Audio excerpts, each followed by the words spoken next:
Welcome, one and all, in here, out there, to The Late Show. I'm your host, Stephen Colbert. The big news today is the big thing that didn't happen yesterday when, thanks to the filibuster, Senate Democrats' big voting rights bill, the For the People Act, failed 50-50 on straight party lines. The Republicans instead supported the For Some of the People, we can't say it out loud, but you know which ones we mean, Act. Republicans had a lot of stupid explanations for blocking the bill, but the creme de la dame came from Senate Minority Leader and man realizing he left the House without his top teeth, Mitch McConnell.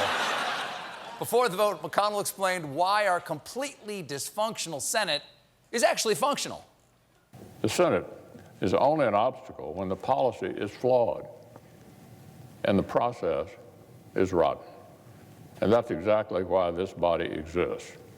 Today, the Senate's going to fulfill our founding purpose. Yes, the Senate's founding purpose, to do nothing.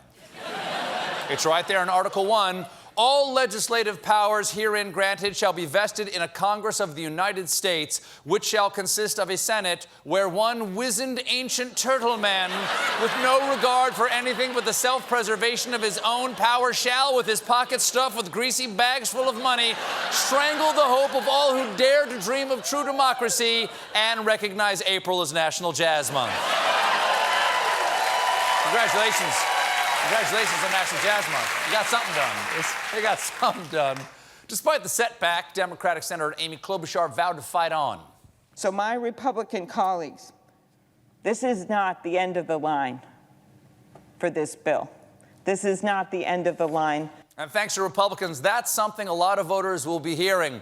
This is not the end of the line. This is the beginning. The line stretches around the next 3 blocks.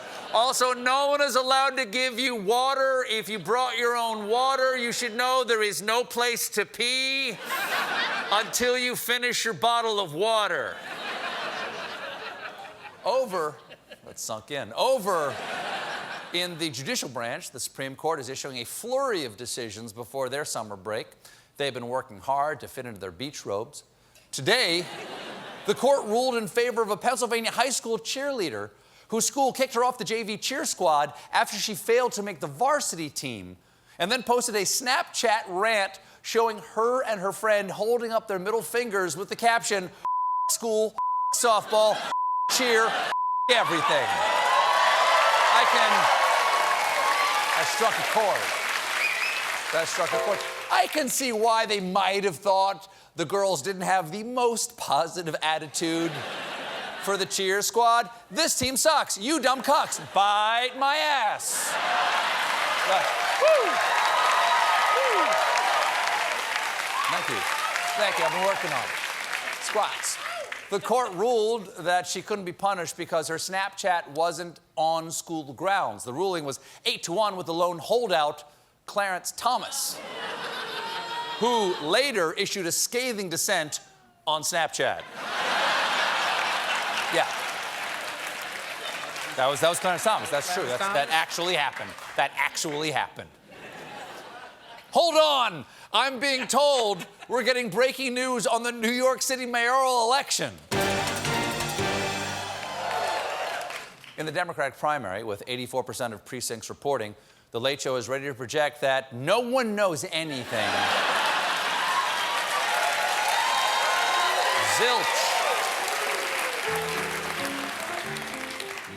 So far, Brooklyn Borough President Eric Adams is in the lead, but he did not get 50% of the vote, so it's anyone's guess who's going to win in the end. One person has already voted himself off the island of Manhattan. That's former presidential candidate and man who's going to give you a great deal on this American flag, Andrew Yang. Last night, Yang conceded the race. This has got to be a disappointment because Yang started strong, but in the end, he was betrayed by his longtime friend, Math. Got to sting.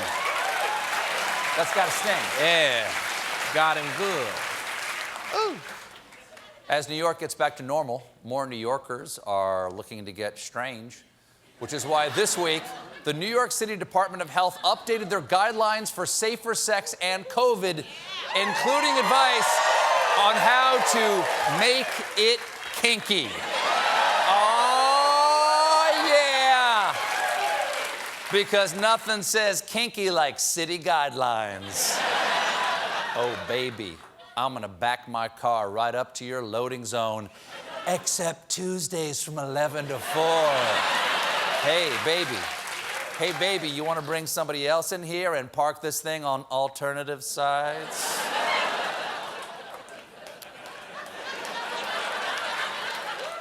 One of their suggestions is to maintain some social distance by being creative with sexual positions and physical barriers, like walls.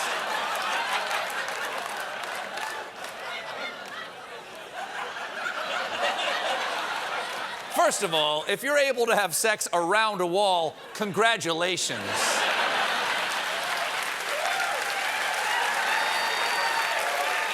That's a dog leg there. And if you're using a sex wall, make sure there's a stud every 18 inches. The city also emphasizes that you should get vaccinated if you attend sex parties, have group sex, or sex with people you do not know. Also, if you want to do non-sex stuff, like go to the movies, some of us would rather see F9 with people than go to a party and F9 people. But looks good. I want to see that. I want to see that. But if you are going to a sex party, and I don't know how many of you are, they make it clear, pick larger, more open, and well-ventilated spaces. Wait a second. Does that mean that there used to be sex parties that were poorly ventilated? All right, we got 40 people coming over for the flesh pit. They're all gonna be hot, oiled, and secreting, so seal the windows and jam a towel under the door, because I wanna lock in the aroma like we're in a crock pot full of balls.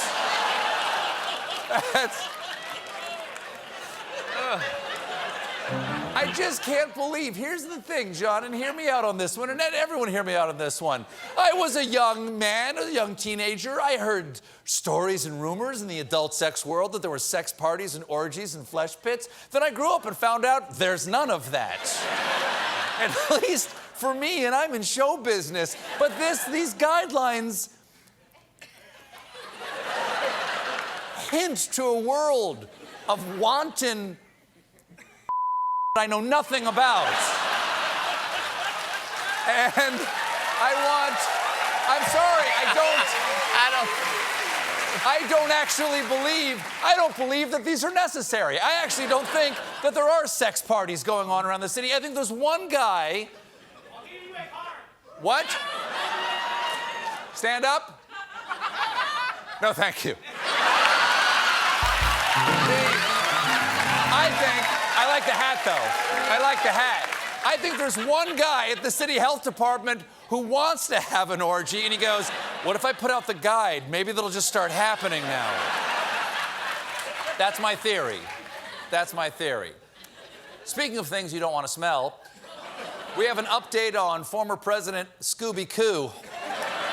Yesterday, the Daily Beast reported the former president wanted his Justice Department to stop SNL from teasing him. Come on. Come on. No matter how mad he got, who in the Justice Department would follow that order? Could it be Satan? No, Bill Barr refused. Yesterday, the former president denied the charge, but added, I did say, however, that Alec Baldwin has no talent. Certainly when it comes to imitating me, the one who had what it took was Daryl Hammond. Well, guess what, buddy? You don't need a good impression for people to love it. This one, I'm doing right now. This one. I am the first one to admit my impression sucks ass, and it won me a Peabody. Never again. Never again. Never again. Never again. Let it go. We don't need it. Though it is possible the only reason he didn't sing about my impression is that it's so bad he didn't realize I was doing him. Why is that guy doing Harvey Fierstein? I don't know either. At least everyone agrees how amazingly dead on my impression of Joe Biden is. Nah, see, I'm Joe Biden, see, nah. I run this town, bang, bang. I'm joking, obviously. That's Robert De Niro playing Joe Biden. Now, the former president then complained about the election and ominously closed his statement, hinting at the QAnon conspiracy theory that he will be reinstated with this rhyme, 2024 or before. Nah. I think you're 2021 and done. Speaking... There you go. You see, there you go. There you go. Speaking of the former president, his daughter and son-in-law don't want to, because reports say that Ivanka and Jared Kushner have distanced themselves from the former president and his constant complaints. That complaint? Why does he get to date my daughter? It doesn't seem fair. We're both family.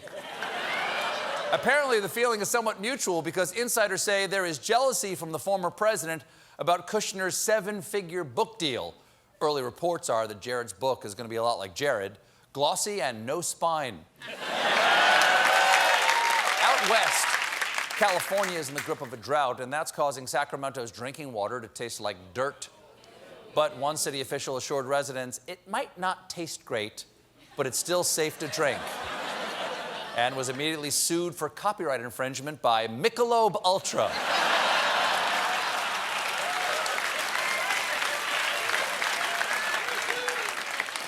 Brace yourself, there's some earth-shattering news from the sandwich world. A recent lab analysis of Subway tuna sandwiches failed to identify any tuna DNA. Yes, researchers are now sampling tuna salad's genetic fingerprints. You can learn all about the hunt for aquatic DNA on CSI Miami. As surprising as this news was, even more shocking was how they revealed the results of the DNA test. You are not the tuna!